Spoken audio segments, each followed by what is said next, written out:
नमस्ते, सदावत सलीमात रूह में जय हिंद। दोस्तों, दिन भर क्या रहा स्पेस, डिफेंस और इंटरनेशनल गलियारे से इस वीडियो में एक एक करके जान लेते हैं। पहले डिफेंस अपडेट की बात करते हैं तो वो भारत के स्वदेशी एयर इंडिपेंडेंट प्रपोजन सिस्टम को लेकर आ रही है। दरअसल भारतीय नौसेना के वाइस चीफ ने स्वदेशी एयर इंडिपेंडेंट प्रपोजन सिस्टम साइट का दौरा किया, जिसे कि P-75 सबमरीन्स के लिए बनाया जा रहा है और इसे DRDO naval material research laboratory के साथ मिलकर तैयार कर रही है। डीआरडीओ ने कहा कि इस एआईपी सिस्टम को अभी फिलहाल वर्तमान में जो P-75 सबमरीन्स है उनके लिए कॉन्फ़िगर किया जा रहा है और इसे सेफ्टी इंटरफेस एक्सेप्टेंस और साथ ही फ्रांस की जो सबमरीन डिजाइनर है नेवल ग्रुप, उससे परमिशन मिल चुकी है। ये जो मॉड्यूलर सिस्टम है इसे आसानी से कॉन्फ़िगर किया जा सकता है, जिसे कि किसी भी कन्वेंशनल पनडुब्बी प्लेटफॉर्म पर लगाया जा सकता है। हाल ही में डिफेंस अपडेट में मैंने आपको बताया था कि भारतीय नौसेना प्रमुख ने कहा था कि डीआरडीओ एआईपी तकनीक को जल्द से जल्द तैयार कर ले और इसे पहले कलवरी क्लास की सबमरीन में लगाया जाना है 2025 में, जब इसकी रिफिटिंग होगी। बढ़ते अगले अपडेट की तरफ, जो कि AMCA स्टेल्थ फाइटर जेट को लेकर आ रही है। दोस्तों, कुछ खबरें सामने आई हैं जिसमें कहा गया है कि AMCA stealth fighter jet programme का जो क्रिटिकल डिजाइन रिव्यू रिपोर्ट है उसे इंडियन एयरफोर्स को इस महीने के अंत में सौंप दिया जाएगा और इंडियन एयरफोर्स यानी कि भारतीय वायुसेना मार्च 2023 से पहले इस रिपोर्ट पर साइन कर देगी। और एक बार इस रिपोर्ट पर साइन हो जाता है तो आप समझ सकते हैं कि CCS यानी कि कैबिनेट कमेटी ऑन सिक्योरिटी इसे अगले 6 महीनों के अंदर अप्रूवल दे देगा। दोस्तों, अभी हाल ही में AMCA के प्रोजेक्ट डायरेक्टर ने कहा था कि CCS से अप्रूवल मिलने के बाद अगले 3.5 साल के अंदर पहला एयरक्राफ्ट अपने हैंगर में पहुंच जाएगा और इसकी पहली फ्लाइट उसके अगले साल शुरू होगी। बढ़ते अगले अपडेट की तरफ। दोस्तों, अभी हाल ही में भारतीय वायुसेना प्रमुख ने कहा था कि भारत के पास एक बैकअप डेवलपमेंट प्लान होना चाहिए अल्टरनेटिव सिस्टम और सेंसर्स का, ताकि इनकी उपलब्धता बनी रहे, वो भी तब अगर हमारे स्वदेशी प्रोग्राम में देरी होती है या फिर ये टाइमलाइन को नहीं मैच कर सकता है तब। दोस्तों, वहीं दूसरी तरफ आपको बता दें कि यूके, जापान और इटली अपने 6th जनरेशन के फाइटर जेट को तैयार कर रहे हैं ग्लोबल कॉम्बैट एयर प्रोग्राम के तहत। और अब ग्लोबल कॉम्बैट एयर प्रोग्राम की जो CEO है उन्होंने कहा है कि वे अपने इस एयरक्राफ्ट को जो इंटरेस्टेड देश हैं उनको ऑफर करेगी और इस प्रोग्राम के तहत जो भी सिस्टम और सब सिस्टम तैयार होंगे, जिनमें कि इंजन और रडार है और साथ ही जो डिफेंसिव एड्स है उन्हें भी साथ में ऑफर किया जाएगा, जिसमें कि भारत, साउथ कोरिया और इंडोनेशिया है जो अपने 5वीं पीढ़ी के फाइटर जेट्स को तैयार कर रहे हैं। बढ़ते अगली अपडेट की तरफ। दोस्तों, कल के डिफेंस अपडेट में मैंने आपको बताया था कि DAC ने 8,500 करोड़ रुपए के प्रोजेक्ट्स को मंजूरी दे दी है, लेकिन अब इसके बारे में पूरी डिटेल सामने आई है। आपको बता दें कि इन प्रोजेक्ट्स में 350 light tanks, futuristic infantry combat vehicles, 155 millimetre की mounted gun system, naval antiship missile, नौसेना के लिए multipurpose vessel, high endurance autonomous underwater vehicles, very short air defence system, ballistic helmet with enhance protection और स्वदेशी new generation anti radiation missile, जिसे कि Su-30 aircraft के लिए बनाया जाएगा। इसके अलावा लॉन्ग रेंज गाइडेड बॉम्ब्स, इसके अलावा कोस्ट गार्ड के लिए next generation offshore patrol vessels और एडवांस सर्विलांस सिस्टम शामिल है। बढ़ते अगली अपडेट की तरफ, जो कि बेहद दुखद है। दोस्तों, सेना के साथ एक बड़ा हादसा हो गया जिसमें कि हमारे 13 जवान वीर गति को प्राप्त हो गए और 4 जवान घायल बताए जा रहे हैं। यह हादसा दोस्तों सिक्किम में हुआ है। कहा जा रहा है कि सिक्किम के जेमा में सेना का एक ट्रक एक तीखे मोड़ पर मुड़ते समय खाई में गिरकर दुर्घटनाग्रस्त हो गया। इस हादसे में 3 जूनियर कमीशन अधिकारी यानी कि JCO समेत 16 जवान वीर गति को प्राप्त हो गए। बता दें कि चेतन से सुबह रवाना होकर थांगू की ओर जा रहे 3 गाड़ियों के काफिले में शामिल सेना का ये ट्रक दुर्घटना का शिकार हुआ। घटनास्थल पर बचाव दल को भेज दिया गया था और जो घायल सैनिक थे उन्हें हेलीकॉप्टर के जरिए यहाँ से निकाला गया। रक्षा मंत्री राजनाथ सिंह ने इस दुर्घटना पर दुख जाहिर किया है। दोस्तों, हम भी भगवान से प्रार्थना करते हैं कि वीर गति को प्राप्त हुए इन जवानों की आत्मा को शांति मिले। बढ़ते अगली अपडेट की तरफ, जो कि DRDO को लेकर आ रही है और DRDO के काम पर सवाल उठे हैं। दरअसल कैग ने DRDO को अपने प्रोजेक्ट्स में देरी करने और सेनाओं से तालमेल नहीं रखने के लिए आड़े हाथों लिया है। दोस्तों, कैग की रिपोर्ट में DRDO के मिशन मोड प्रोजेक्ट के आकलन किए गए हैं। मिशन मोड प्रोजेक्ट्स वो होते हैं जो सेनाओं की जरूरतों के आधार पर एक तय समय सीमा के अंदर पूरे किए जाते हैं। कैग की रिपोर्ट के अनुसार DRDO से शुरू किए गए 178 प्रोजेक्ट में से 119 में समय का पालन नहीं हुआ। इसके अलावा 39 मामलों में विलंब मूल समय सीमा के 100% से अधिक था। कई बार DRDO ने समय सीमा का विस्तार करने की भी मांग की। इसके अलावा ये भी कहा गया है कि DRDO ने प्रोजेक्ट के उद्देश्यों को प्राप्त करने के लिए समय का विस्तार मांगने की बजाय उन्हें सफल मानकर बंद भी कर दिया। DRDO ने 516.61 करोड़ के 15 प्रोजेक्ट को शुरू किया ताकि पहले बंद किए गए प्रोजेक्ट्स को पूरा किया जा सके। यही नहीं दोस्तों, एक और आरोप DRDO पर लगाया गया है कि DRDO ने यूजर्स यानी कि सेना के तीनों अंगों से बेहतर तालमेल नहीं बैठाया और इसी वजह से DRDO के जो प्रोजेक्ट्स है, जो कि हथियार और सैन्य साजो सामान के थे, वो समय पर पूरे नहीं हो पाए और साथ ही इससे प्रोडक्ट की गुणवत्ता पर भी असर पड़ा है। DRDO सशस्त्र सेनाओं के लिए हथियार, लड़ाकू विमान और अन्य दूसरे उपकरणों को तैयार करती है। इन हथियारों और सैन्य साजो सामानों के बल्क प्रोडक्शन के लिए किसी सरकारी या फिर प्राइवेट कंपनी को इस काम को सौंपा जाता है और कई बार डीआरडीओ की लैब भी इन सैन्य उपकरणों का उत्पादन करती है। तो चीजें साफ हो जाती है दोस्तों, लेट तो किसी भी चीज में बर्दाश्त नहीं है और खास करके डिफेंस मामले में। कैग की रिपोर्ट भी दोस्तों ऐसे समय पर सामने आई है जब भारत की तनातनी चाइना के साथ चल रही है। ऐसे में प्रोजेक्ट्स की टाइमलाइन को बढ़ाना, फिर उसके बाद सेना के साथ तालमेल नहीं करना, ये बातें खुलकर सामने आ रखी हैं और इसमें अब फटकार लगी है डीआरडीओ को। अगर ऐसे ही चलता रहा तो फिर किस तरीके से देश आगे बढ़ेगा। बढ़ते अगले अपडेट की तरफ। दोस्तों सुरक्षा बलों ने हिजबुल मुजाहिदीन के आतंकियों को मदद करने वाले 5 लोगों को गिरफ्तार किया है।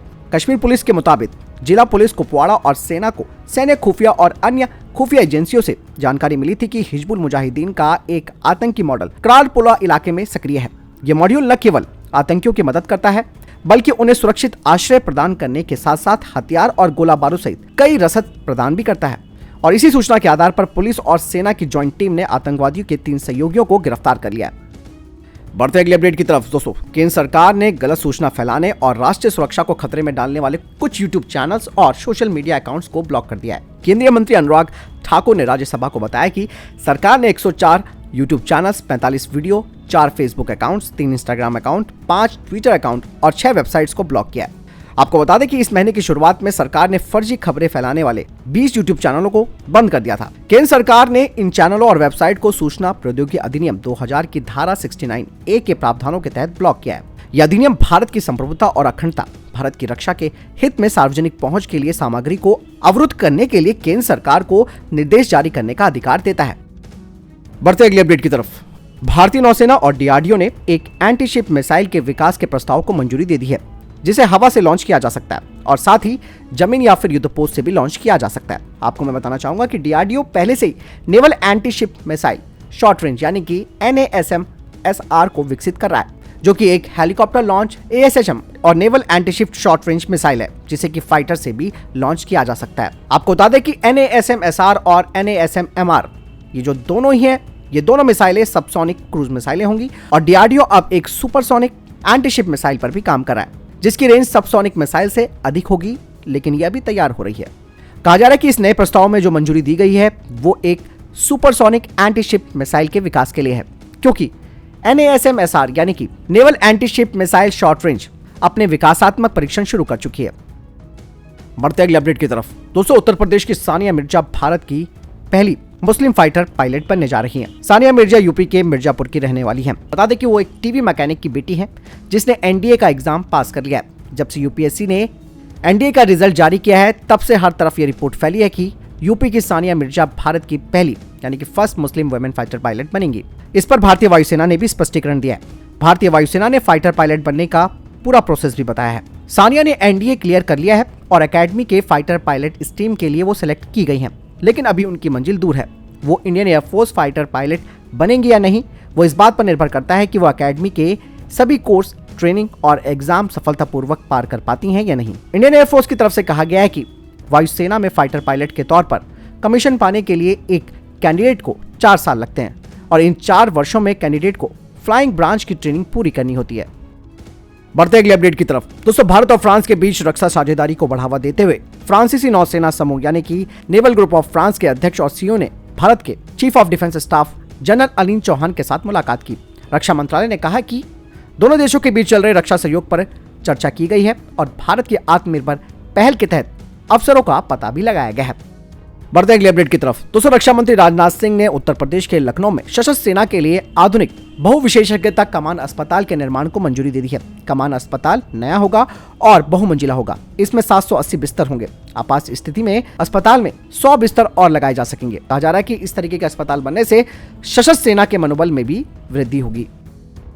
बढ़ते अगले अपडेट की तरफ। दोस्तों इस वित्तीय वर्ष में अप्रैल और सितंबर की अवधि के दौरान भारत को रक्षा उद्योगों में 3.21 मिलियन $US का प्रत्यक्ष विदेशी निवेश यानी कि FDI प्राप्त हुआ है। रक्षा राज्य मंत्री ने कहा कि इस क्षेत्र में 2021 से 2022 में $2.36 मिलियन का विदेशी निवेश आकर्षित किया गया था। साथ ही रक्षा राज्य मंत्री ने बताया कि FDI को बढ़ावा देने के लिए सरकार ने एक निवेशक हितैषी नीति तैयार कर रखी है, जिससे कुछ रणनीतिक रूप से जो महत्वपूर्ण क्षेत्र है उन्हें छोड़कर अधिकांश क्षेत्र में ऑटोमेटिक रूप से 100% FDI के लिए खुले हैं। इसके अलावा FDI की नीति पर निरंतर समीक्षा की जाती है ताकि ये सुनिश्चित किया जा सके कि भारत एक आकर्षक और निवेशक अनुकूल गंतव्य बना रहे। बढ़ते अगली अपडेट की तरफ, जो कि जापान को लेकर आ रही है। दोस्तों, जापान अब अपनी मिसाइलों और फाइटर जेट के लिए अगले साल में 863 अरब डॉलर खर्च करेगा। जापान के इस खर्चे के अलावा अपनी बुजुर्ग होती जनसंख्या के लिए भी भारी भरकम मदद का ऐलान किया गया है। जापान के प्रधानमंत्री फूमिया किशिदा की कैबिनेट ने इस महाबजट का ऐलान किया है। जापान ने यह अरबों डॉलर का बजट ऐसे समय पर घोषित किया है जब चीन और उत्तर कोरिया के साथ जंग का खतरा मंडरा रहा है। जापान सैन्य अड्डों, युद्धपोतों और अन्य जंगी जहाजों के लिए जमकर रक्षा खर्च करना शुरू कर चुका है। इसके लिए सरकार बॉन्ड भी जारी करने जा रही है, जो अपने आप में एक अप्रत्याशित कदम माना जा रहा है। आपको बता दें कि जापानी अर्थव्यवस्था के लिए अच्छी बात यह है कि उसे रिकॉर्ड टैक्स राजस्व प्राप्त होने जा रहा है। इससे पता चलता है कि जापानी कंपनियों का लाभ बढ़ रहा है। इसके अलावा जापान अमेरिकी टॉमहॉक क्रूज मिसाइलें भी खरीदने वाला है। बढ़ते अगली अपडेट की तरफ, जो कि रशिया से आ रही है। दोस्तों, रशिया ने कहा है कि अमेरिका के यूक्रेन को पैट्रियट मिसाइल प्रणाली देने से रूस यूक्रेन का युद्ध शांत नहीं होने वाला। रूस अपने लक्ष्य को प्राप्त करके ही रहेगा। रूस के राष्ट्रपति व्लादिमीर पुतिन ने कहा कि वे यूक्रेन में संघर्ष विराम के लिए इच्छुक हैं और राजनीतिक समाधान से ये संभव हो सकता है। आपको बता दें कि अमेरिका ने यूक्रेन के राष्ट्रपति व्लादिमीर जेलेंस्की की हाल की यात्रा के दौरान यूक्रेन को पैट्रियट मिसाइल प्रणाली देने की घोषणा की थी। ऐसे में रूस अब भड़क चुका है। बढ़ते हैं अगली अपडेट की तरफ। दोस्तों, केंद्रीय मंत्री जितेंद्र सिंह ने कहा कि भारतीय अंतरिक्ष अनुसंधान संगठन यानी कि इसरो ने पिछले 5 सालों के दौरान विशेष रूप से अंतरिक्ष क्षेत्र में सहयोग के लिए 4 दस्तावेजों पर हस्ताक्षर किए। उन्होंने कहा कि इनमें भारत की चंद्रयान 2 और चंद्रयान 3 में अमेरिकी उपकरणों को शामिल करना, जापान के साथ मिलकर चंद्र ध्रुवीय मिशन के लिए एक व्यवहार्यता अध्ययन, ब्रिटेन के साथ भविष्य में अंतरिक्ष विज्ञान मिशन में सहयोग के लिए व्यवहार्यता अध्ययन भी शामिल है। तो दोस्तों, ये तक के टॉप डिफेंस और स्पेस अपडेट। वीडियो के सामने कोई प्रश्न, जवाब या आपको कोई सवाल है कमेंट सेक्शन में लिखकर जरूर पूछ सकते हैं। मिलता हूं नए वीडियो के साथ। चैनल जरूर सब्सक्राइब कीजिएगा। जय हिंद, वंदे मातरम।